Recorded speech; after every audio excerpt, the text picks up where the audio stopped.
Hoje no Brasil, uma média de 33 milhões de pessoas já passaram dos 60 anos, são consideradas idosos. E a expectativa é que em 2050 esse número triplique. E certamente você que está assistindo essa entrevista já pode fazer parte dessas estatísticas. A gente vai falar hoje sobre o idoso do amanhã. Vou conversar com a doutora Ângela Costa, geriatra, um tema que aborda vários pontos, né, Ângela? Primeiro, obrigada mais uma vez por estar aqui com a gente. Bom dia, Ju. Eu que agradeço por estar mais uma vez com vocês aqui conversando, e principalmente sobre esse tema que eu gosto tanto, né? Que é o idoso do amanhã. Eu pelo menos serei idosa, considerada uma pessoa idosa, daqui a 15 anos, se aqui no Brasil ainda continuar com essa descrição que a pessoa idosa é a partir de 60 anos. Porque hoje na Itália, o idoso é considerado a partir de 75 anos. Então, vamos pensar que daqui a 15 anos eu sou considerada uma pessoa idosa. Isso, e todos nós queremos ser considerados idosos um dia, porque quer dizer que nós estamos vivendo, né? Nós estamos com saúde e a cada ano envelhecendo, que faz parte desse processo natural da vida. E quando a gente para pensar, esse idoso do amanhã, qual é o idoso que eu quero ser amanhã? Isso é uma pergunta muito pessoal, e o que eu vou querer ser vai depender muito das minhas escolhas, né, Ângela? Acho que é por aí, essa To- resposta começa por aí. Totalmente, depende totalmente das suas escolhas. Como eu estava falando, né? Nós estamos numa transição de um perfil de pessoas idosas. Antigamente você viu o seu avô, aquela pessoa mais debilitada, ou com algum grau de restrição, mesmo que fosse autônoma, né? Tivesse capacidade de discernir o que quer fazer. E hoje a gente já vê pessoas que já se cuidam, pensando no idoso que é hoje e no idoso que vai ser amanhã. Por exemplo, hoje eu tenho um grande educador físico, hoje do Pará, seu Neizinho, que eu já acompanho há um tempo. Ele é um grande levantador da bandeira da longevidade bem-sucedida. Hoje ele acha que ele tem uns 62 anos, e ele sempre fala que a gente não pode pensar no envelhecimento já quando já tiver maior de 60 anos. Né? Você não pode aprender a pilotar um avião, essa é uma frase dele, com um avião voando. Hoje, a nossa geração é uma geração que sabe que a escolha que a gente vai ter hoje vai refletir amanhã. Por exemplo, os pilares do envelhecimento saudável que a gente sempre fala. Eu escolho hoje ter músculo para que amanhã eu possa me abaixar e pegar uma sacola, que amanhã eu possa caminhar, que eu possa fazer um passeio com meus amigos, que eu tenha independência para tomar um avião e viajar, que eu tenha uma independência para sair com os meus netos e brincar. Né? Então, está muito em alta, é um destaque e às vezes viraliza muito no Instagram, vídeos de pessoas idosas que se dedicaram à atividade física, que é apenas um dos pilares, né, que a gente sempre fala, dos pilares importantes para envelhecimento bem-sucedido, que é o que a gente sempre fala da questão da poupança de músculos. Hoje em dia está muito em alta também, Mônica, acho que é Bosquet, o sobrenome dela, que ela decidiu aos 50 anos cuidar dos músculos, cuidar, ela foi diagnosticada com um problema de condromalácia, que é um problema que dá muita dor nos joelhos, e que só fisioterapia não resolvia, ela tem que aliar um fortalecimento muscular. E como toda pessoa que muda um hábito, ela fala que dá dificuldade, hoje eu vou, amanhã eu tenho preguiça, minha zona de conforto me segura, mas ela botou em foco o que ela queria ser. Hoje ela tem uns 60, uns 62 anos, já tem uns 10 anos de atividade física, e super dedicada a isso, e ela viu a transformação no corpo dela. Não só na parte estética, mas na questão de disposição. Então, se a gente pensar que a nossa maturidade em formação, ela é em média 25 aos 35 anos, e que depois daí a gente tem uma estabilização dessa curva, e tem depois já tem um declínio, então a gente tem que, a partir de hoje, eu tenho 35, eu tenho 45, eu tenho 55, eu tenho 65. Se eu não me cuidava, se eu não decidia ser melhor, cuidar da minha saúde, cuidar de mim, que é onde eu habito, para que daqui a 10, 15, 20 anos eu tenha a mesma disposição, eu tenho que começar hoje. independente da minha idade. Porque se você pensar que genética para o envelhecimento é só 25%. 75% são os hábitos de estilo de vida que você tem. Isso. Ângela, você falou do exercício, né? Da poupança de músculo. E é inevitável, quando a pessoa começa a fazer exercício, os outros hábitos parece que vêm junto, né? Porque você vai se sentindo motivado, você tem mais ânimo, você termina escolhendo melhor a sua alimentação, você termina dormindo melhor. Então, assim, se você pudesse aconselhar quem está assistindo aqui, esse caminho para o envelhecimento poderia começar com esse passo em busca da atividade física regular? Com certeza. E eu gosto muito do exemplo de Priscila, que é psicóloga.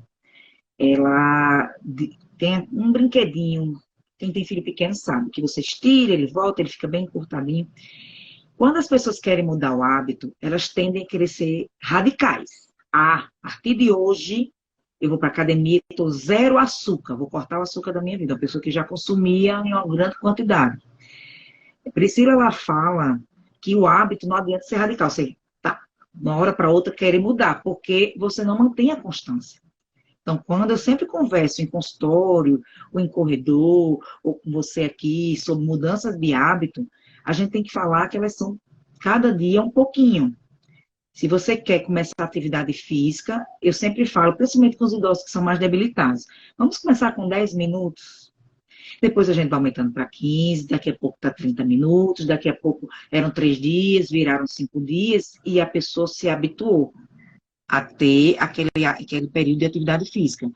Em relação à alimentação saudável, procurar um profissional que prescreva, conjunto com você, de acordo realmente com o que você gosta, que não adianta eu dizer, vá comer, sei lá, uma coisa que eu nem funciona aqui a cabeça, e a pessoa não gosta, não vai colocar naquele hábito, né? Você tem que ter uma conexão com aquele nutricionista que prescreve e você vai aos poucos mudando os hábitos.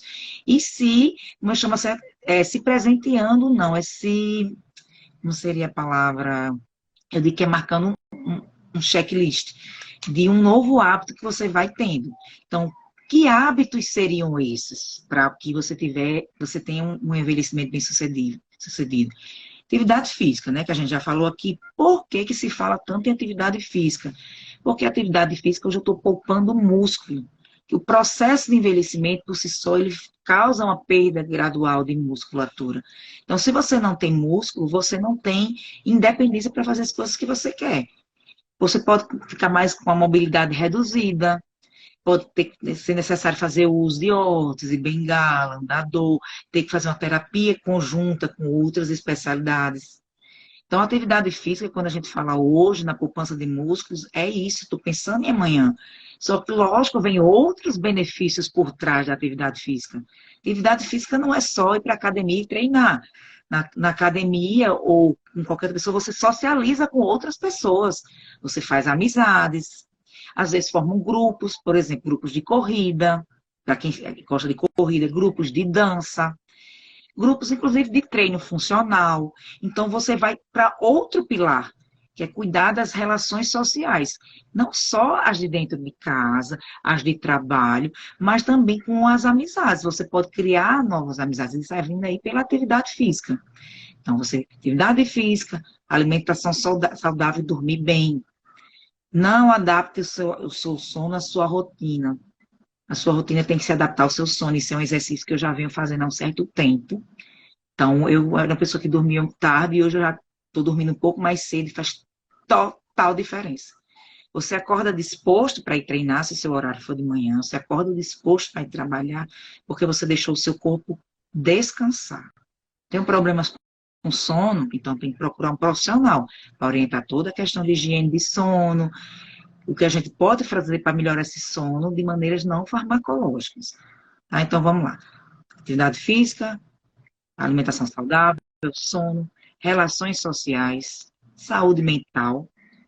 Eu sou uma pessoa ansiosa, eu sou uma pessoa estressada, eu estou mais triste do que o normal. Procure seu médico de confiança. para fazer uma avaliação. De repente, às vezes, não precisa nem medicação, precisa de medidas não farmacológicas, uma terapia.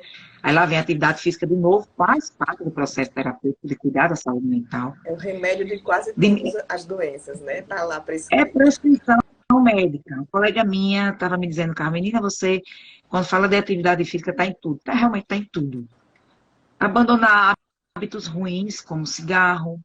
Se gosta de bebida alcoólica, que seja o uso moderado, mas se puder deixar, realmente eu recomendo que deixe. Na saúde mental, a gente gerencia o estresse, né, que também faz parte da maneira como você vai enxergar a sua vida, enxergar a si mesmo, e aprender a ter decisões mais assertivas, de dizer não para coisas que às vezes são boas para outras pessoas, mas para você não é boa, né? Nós mulheres tendemos a querer ser a mulher maravilha sempre, mas isso não é bom para a gente, sempre só é bom para outras pessoas. Então são coisas que vão durante o processo, até agora eu não falei nenhum remédio. E um ponto que é super importante é cuidar da espiritualidade, independente de sua religião.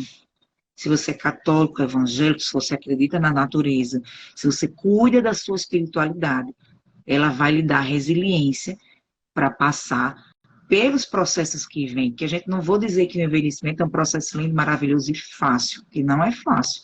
Mas depende das suas escolhas e a construção que você vai durante todos os dias sobre esse processo, para que você viva esse processo da maneira mais tranquila possível. Então, a espiritualidade vem trazer resiliência. Vamos lá, um exemplo. Uma pessoa que tem câncer hoje, em tratamento de câncer, e chega e diz, mas doutora, eu sempre me alimentei bem, eu não fumo, eu não bebo, eu praticava atividade física e eu já tenho esse câncer. Aí eu digo, pelos bons hábitos que você teve na sua vida, você consegue passar pelo tratamento desse câncer, diferente de uma pessoa que não tem nenhum bom hábito. Isso, é a questão de, como você falou, é a questão de se preparar. Um exemplo, por exemplo, né? Vou me aposentar. Aquela pessoa que se programa para se aposentar, que faz a sua reserva financeira, quando ela se aposenta, que se prepara emocionalmente para esse momento e já tem recursos para ir viajar, para fazer, para dedicar os seus hobbies é outra coisa. Agora, aquela pessoa também que não se preparou para essa aposentadoria não vai conseguir curtir. Isso vale também para a questão do envelhecimento, né, Ângela? Você se prepara, lá na frente você colhe os frutos. Isso. E não tem como colher. Exato, se você plantou maçã, você não vai colher abacaxi. Se você plantou abacaxi, não vai colher maçã e por aí vai. Exatamente. E a aposentadoria, ele é um marco, tá? Ele é um marco que vem com muitos sentimentos juntos. Tem gente que tem alívio e canaliza a energia para outras coisas. Tem gente que espera por esse momento, mas quando chega um momento, não sabe o que fazer, mas descobre outros hobbies, né? Como você já tinha me falado, de um amigo seu que na aposentadoria disse, agora eu vou me dedicar à atividade física. E tem aquelas pessoas que realmente ficam perdidas, né? Então, essas pessoas precisam pensar no processo da aposentadoria. Eu digo que o envelhecimento ele é um processo a ser vivido diariamente. E você entender o que é que você vai encontrar lá na frente. E a primeira pergunta que você tem que se fazer. Eu, Ângela, como é que eu quero estar daqui a 10, 20 anos? Eu quero estar assim, assim, assado. O que eu posso fazer por mim hoje para que eu esteja assim nessa data que eu estou pensando? Existem coisas que são fatalidades, que independem de nossas escolhas, mas o que depende de nós, a gente tem que fazer durante esse processo. E uma coisa muito importante, que eu sempre falei dos pilares, é você ter um acompanhamento médico regular, porque a gente sinaliza essas coisas, né? Para quem ainda trabalha, eu sempre pergunto como está o trabalho, existe uma perspectiva de aposentadoria, como está, para poder a gente já começar a gerenciar essa transição. Às vezes precisa de um apoio psicológico junto, né? Precisa que a gente... Existem grupos, a UFRN eu sei que tem, o IFRN eu também sei que tem, que eu posso falar porque eu sou do IFRN, tenho propriedade para dizer. Um projeto que trabalha justamente com essas pessoas, para aposentadoria, não só questão de saúde, mas para entender como vai ser a sua vida financeira. Então, elas se preparam, e a ideia é que seja pelo menos 5 anos antes. Então, eu sei que a UFRN e o IF tem, e eu acredito que outras empresas também que cuidem do servidor aposentado ou empregado aposentado, se atentar para isso, você está cuidando do seu profissional hoje também. Uhum. Ângela, agora, a gente escuta muito, não fiz nada, não fiz nada, não fiz nada, não adianta mais nada. Já estou, digamos assim, condenado a ter uma velhice sem qualidade de vida, sem saúde. Até quando a gente pode adotar esses hábitos saudáveis para tentar reverter aí essa questão da velhice e que ela seja uma velhice com qualidade de vida? No sentido de reverter, realmente eu não posso lhe dizer uma idade, porque a gente tem que ver pessoa a pessoa. Mas eu sempre digo que no dia que você decide, você consegue. Pronto, se eu decidir hoje, vamos lá, aos 80, eu não fiz nada, até hoje não me cuidei. Mas eu tenho uma boa saúde, porque você tem que ver indivíduo a indivíduo. Porque quando o indivíduo é muito cheio de adversidade, você vai mais reabilitar. Por isso que quando as pessoas perguntam quantos anos ia geriatra, eu digo 80, já passou do tempo, faz muito tempo. Porque às vezes chega cheio de adversidade que a gente não tem como é, reverter. A gente tenta reabilitar. Mas se você parar para pensar, como gosto muito desse tema, eu sei que um dos grandes, o campeão de tênis, na modalidade dele, claro, aos 94 anos, ele começou a praticar tênis aos 70. Aos 70 anos, ele escolheu o tênis como atividade física e saiu no esporte espetacular, um tempo desse. E aos 94, ele era o campeão brasileiro na categoria dele. Então, lógico, eu vou dizer, se você aos 80 anos começou a quer praticar uma atividade física, você não vai chegar e ter um resultado que você escolheu, por exemplo, aos 70 e 60, né? No caso de Mônica, foi aos 50. Ainda é jovem, a gente consegue. Então, se você diz, por que chama tanta atenção do pessoal para o envelhecimento bem-sucedido? Quanto mais jovem, melhor. Porque a partir dos 40 anos vem diversas questões que a gente acompanha em consultório. Mas não existe uma idade mínima para se cuidar. Agora tem que ver indivíduo a indivíduo e a questão da saúde daquela pessoa para a gente dizer o que é que ela pode alcançar ou não. A idade é agora, né? Se você ainda A não idade é adotou os agora, hábitos é hoje. saudáveis, adote. Se você tem 20, adota agora. Se você tem 30, adota. Se tem 50, adota. E aí, é a partir de hoje que a gente começa a fazer diferença. A partir de hoje? Exatamente. Ótimo. Ângela, é sempre um prazer conversar com você. O quanto eu saio daqui, eu digo, encorajada para esse processo de envelhecimento. Motivada. E A gente diz que a gente sempre motivada, motivada. motivada para fazer algo hoje, né? Porque não é lá na frente, a gente tem que pensar no hoje. E o quanto faz diferença realmente quando a gente começa a mudar isso, mudar aqui dentro e mudar o corpo, né? Eu não estou falando em questões estéticas, mas eu estou falando em mudar o corpo, em colocar o corpo em movimento. Passa as dores, né? Você tem mais ânimo, você é mais feliz. E por aí vai, muitos benefícios mesmo. Atividade Você viu que a gente em física é momento nenhum vida. falou, a gente não falou nem na estética em momento nenhum, a gente só falou da saúde para fazer as suas atividades. Mas a estética vai vir junto, né? Porque você acaba que você perde peso, né? Então você começa a se sentir melhor, melhora a questão da autoestima, vem tudo junto. Tá tudo, não tem como separar, né? Mas as Não, escolhas é que vão fazer as diferença. escolhas. E eu gosto muito de falar também nessa questão da autorresponsabilidade, que é você que escolhe para a sua vida. Não coloca essa escolha da mão do outro, né, Ângela? Tem muita gente que É, escolhe não por si, escolhe pelo outro, e aí o resultado não vem, porque você não vai estar fazendo por você. exatamente, isso tudo.